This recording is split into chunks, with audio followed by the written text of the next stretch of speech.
Ma première impression, je me suis dit que c'était une bonne nouvelle. Ça a été un secret de Polichinelle parce que ça permettra un tant soit peu de décrisper l'atmosphère sociale, le climat social. Et ça va un peu apaiser les ardeurs. Je pense qu'a priori, c'est une bonne chose. Mais a posteriori, c'est que ça a des incidences. Parce que vu la déclaration du PH, du président d'honneur des démocrates, il y a eu beaucoup d'exigences. À mon humble avis, je suis un peu sceptique. Je doute très fort pour que toutes ces doléances puissent être accordées. Parce que, voyez-vous, chers amis, nous sommes en politique. Et en politique, il n'y a pas de sentiment. Quand vous lisez Une saison au Congo d'Aimé Césaire, tout est clair. Je vais le paraphraser rapidement. Pendant l'ère coloniale, il y a le patriote Lumumba posait clairement le problème de l'indépendance effective de son pays. Vous voyez, la lutte le porta au poste de Premier ministre, un processus vers la cession à l'indépendance. Mais pour étouffer son initiative salutaire pour son peuple, c'est ainsi qu'il déclencha une vaste campagne de corruption autour de lui. Et il assassina Lumumba et prit sa place. Et disait ceci: ce que l'opportunité politique m'a commandé de faire, j'attendais qu'il me commandât de le défaire. Mais le forfait m'a prévenu, suivez mon regard. Je dois aussi, par ce canal, aussi remercier le chef de l'État pour son ouverture, le président Patrice Talon. Ça fait la deuxième fois qu'il a voulu quand même se tête à tête, ne serait-ce que pour fumer le calumet de la paix, ce qui n'avait pas été une réalité.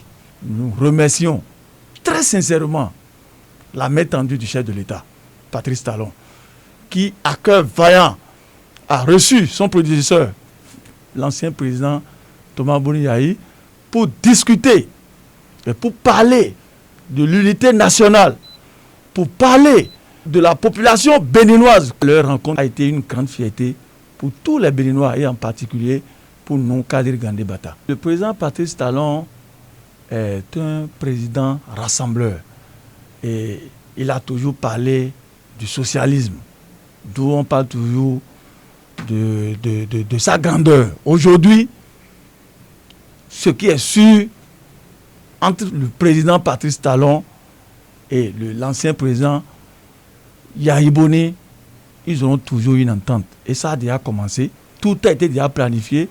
Et ce qui est sûr, pour l'unité nationale, je fais confiance au chef de l'État et j'en suis sûr que le chef de l'État prendra compte de tout ce que l'ancien chef de l'État, Yayi Boni, a dit et voir avec le gouvernement en place et ils vont discuter pour avoir une porte d'ouverture.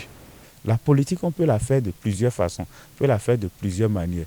Ce qu'il faut dire aux jeunes, malheureusement, lorsque le président Yayi a été reçu au palais de la Marina, il n'est pas parti avec les badauds qui ont gardé des coupes, qui ont gardé des armes blanches pour affronter les forces de l'ordre, aussi bien en 2019 qu'en mars-avril 2021. C'est pour dire quoi? Quelque part, les hommes politiques vont toujours se retrouver. Donc, à nous de savoir faire la part des choses, pour savoir jusqu'où nous pouvons aller, quelles sont les limites qu'on ne doit jamais franchir. Le président Thomas Boni Yayi avait une liste de doléances qu'il a adressée au président de la République et il a su utiliser les mots justes.